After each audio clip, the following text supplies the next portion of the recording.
નમસ્કાર વિદ્યાર્થી મિત્રો, સ્વાગત છે તમારું બીએસસી બોટની ચેનલ. આજે આપણે લીલ ટોપિક વિશે ચર્ચા કરીશું.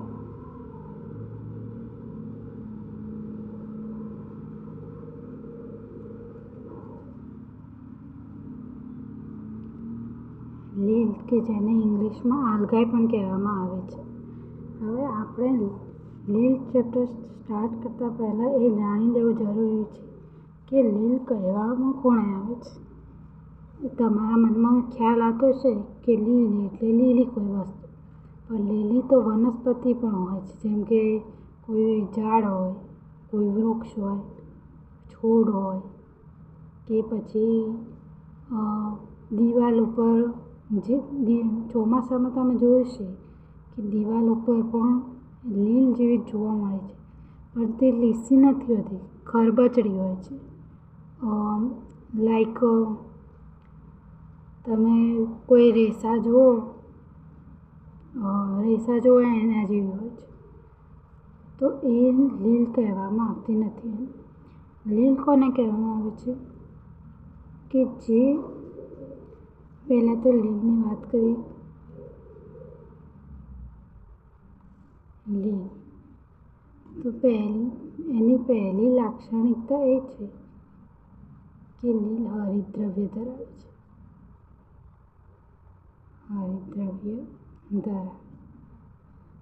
હવે આ હરિતદ્રવ્ય શું છે એ ખબર ના પડે તો હરિતદ્રવ્ય એ છે જે કોઈ પણ વનસ્પતિ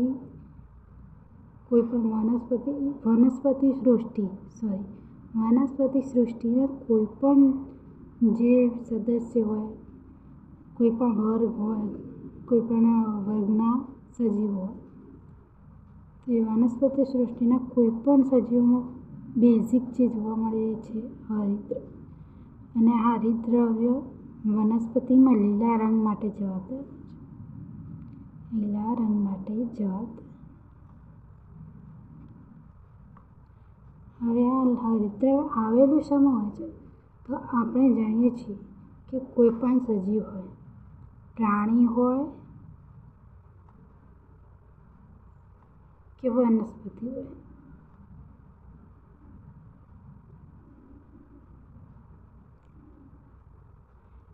આ બંનેમાં બેઝિક એક પ્રોપર્ટી આવેલી હોય છે.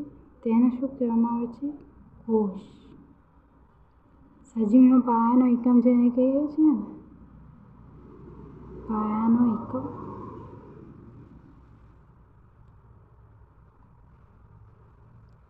એ છે કોષ.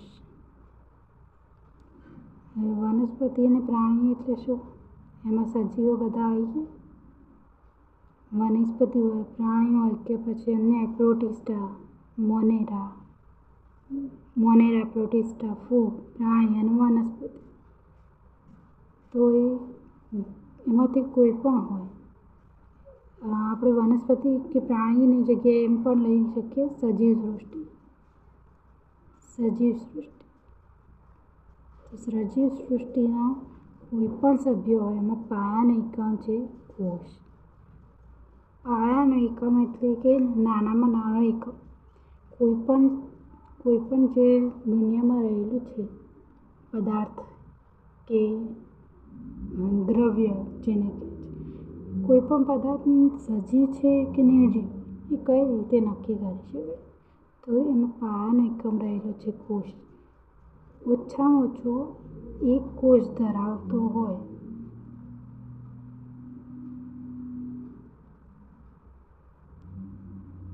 તેને સજીવ કહે છે.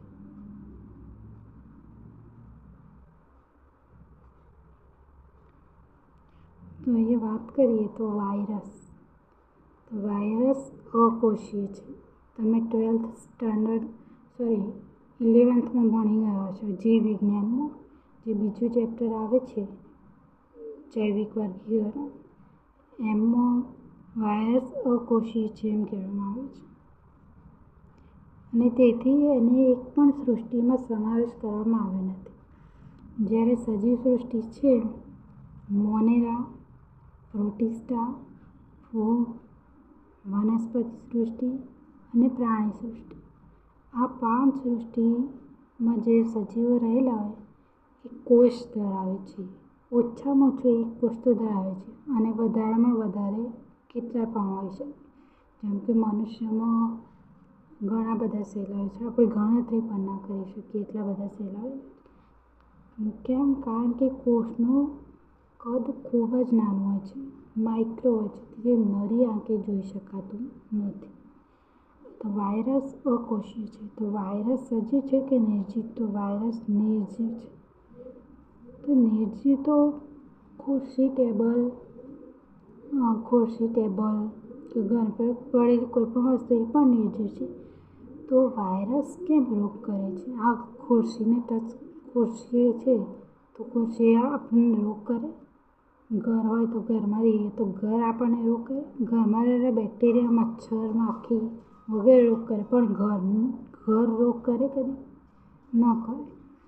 તો વાયરસ અકોષીય છે અને નિર્જીવ છે. તો એ રોગ શા માટે કરે છે? તો વાયરસ જે છે એ સજીવના કોષમાં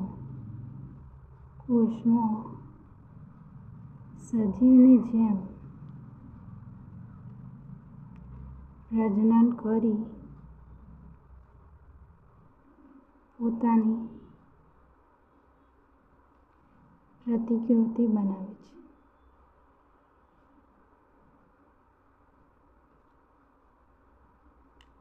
બરાબર? પ્રતિકૃતિ બનાવે તો એકથી વધારે હોય અને વાયરસ એક ખાસ પ્રકારના પ્રોટીન ધરાવે છે. પ્રોટીન પ્લસ DNA અથવા RNA.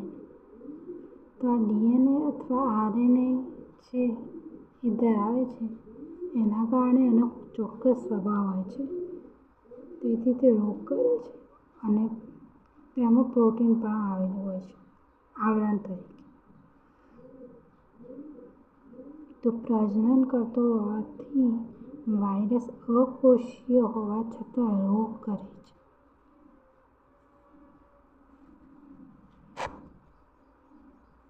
આગળ વાત કરીએ તો આપણે ટોપિક પર હતા હરિતદ્રવ્ય.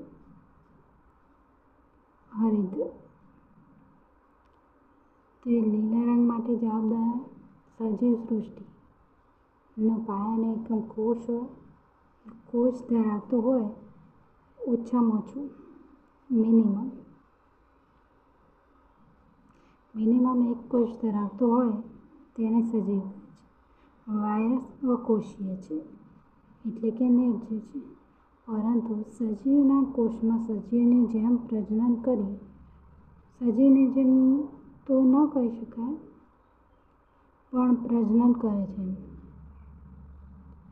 એની એક પદ્ધતિ આખી અલગ હોય છે. એ વાયરસનું ચેપ્ટર અલગ છે. તે પહેલા નંબરનું ચેપ્ટર છે. આ જે ચેપ્ટર છે એ ચેપ્ટર 2 છે. તો પહેલા નંબરનું ચેપ્ટર છે એમાં વાયરસ વિશે છે. જો તમારે જાણવું હોય વાયરસ વિશે તો પહેલું ચેપ્ટર તમે મને કોમેન્ટ કરજો તો હું એના વિશે તમને વિડીયો બનાવી આપીશ. ઓકે?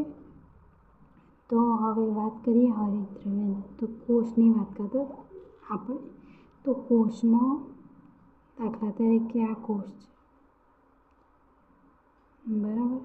કોષમાં કોષ કેન્દ્ર છે અને આ બીજી બધી અંગિકાઓ અંદર રહેલી છે. હું માની લઉં અંગિકાઓના જીવરસ. તો આ કોષમાંનો એક પાર્ટ હોય છે જેને કહેવાય છે હરિતકણ. આ અંગિકા હોય છે. અંગિકા એટલે શું? એવો સવાલ થતો છે. તો કોષો ભેગા મળીને પેશી બનાવે છે. બરાબર? જો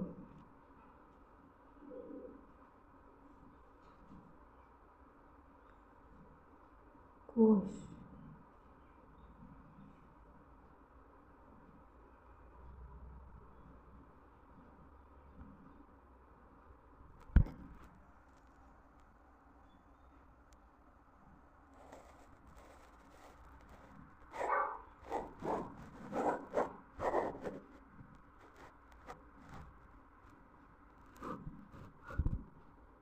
છોકરીઓ વચ્ચે દેખાય નહોતું.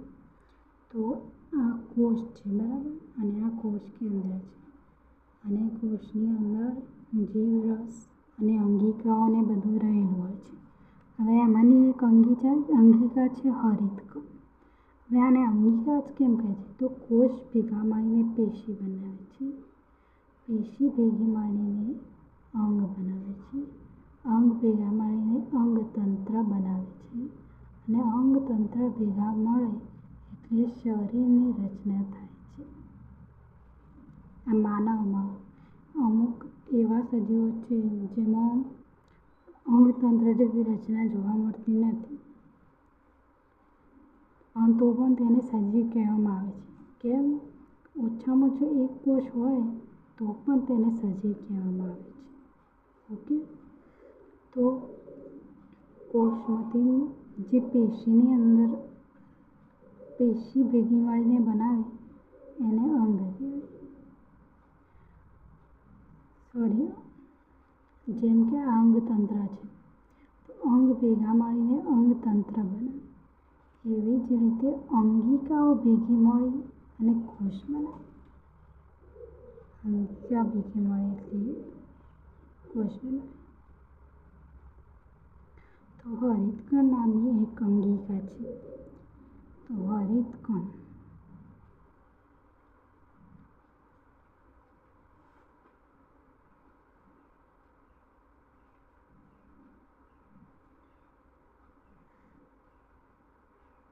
હરિતકણમાં શું આવેલું છે? રંજક દ્રવ્ય આવેલું છે.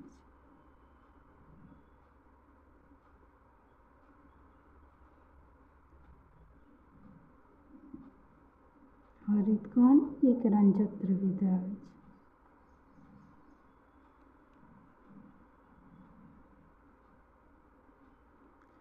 જેનું નામ છે હરિત દ્રવ્ય. હવે રંજક દ્રવ્ય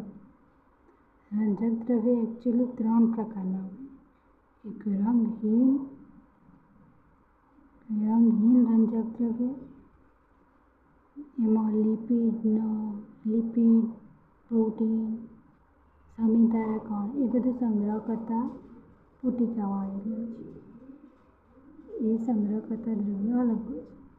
પછી બીજા આવેલા છે રંગીન દ્રવ્ય, જેમાં કેરાટીન, ફાયકોબિલિન્સ, ઝેન્થોફિલ. જેમ કે ઝેન્થોફિલ્સ પીળો રંગ આપે છે, ફાયકોઇલેથ્રિન લાલ રંગ આપે છે. તો એ લાલ, લીલો, પીળો, નારંગી એ બધા જે રંગ ધરાવતા રંજક દ્રવ્યો હોય એને આપણે રંગદ્રવ્ય કહેવામાં આવે છે. અને હરિતદ્રવ્ય જે લીલા રંગ માટે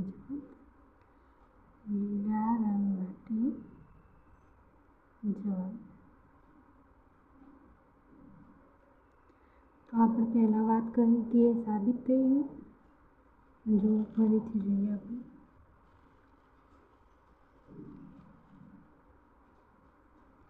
હરિતદ્રવ્ય શું છે? લીલા રંગ માટે જવાબદાર. કેમ લીલા રંગ માટે જવાબદાર છે? સજીવ સૃષ્ટિનો પાયાનો એકમ કોષ છે. મિનિમમ એક કોષ ધરાવતો હોય તેને સજીવ કહેવામાં આવે છે. અને વાયરસ અકોષીય છે, એટલે કે તેમાં કોષ આવેલો હોતો નથી. તે પ્રોટીન પ્લસ DNA અથવા RNAનું બનેલું હોય છે. તો રોગ કેમ કરે છે?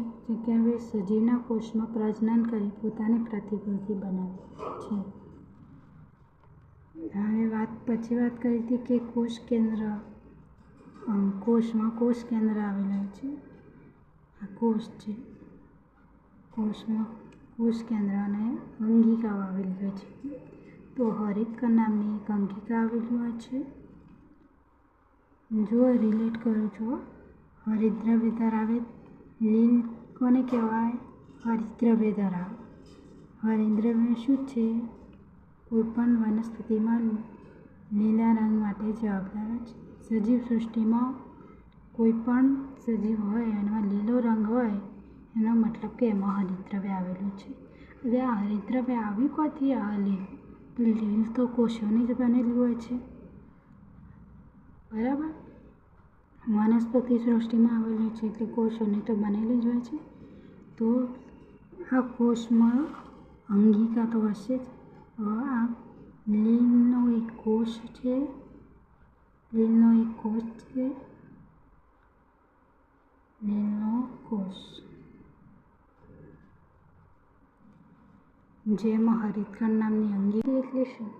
તો એકાંગીને થેલોફાઇટ્સ પણ કહેવામાં આવે છે. તો એકાંગીનો અર્થ એવો છે કે મૂળ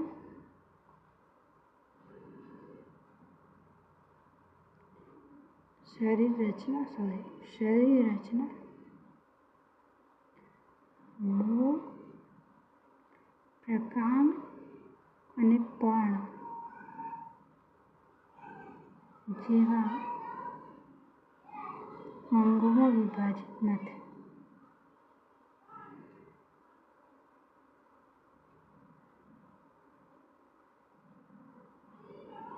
એટલે કે લીલ આપણને જોવા મળે છે.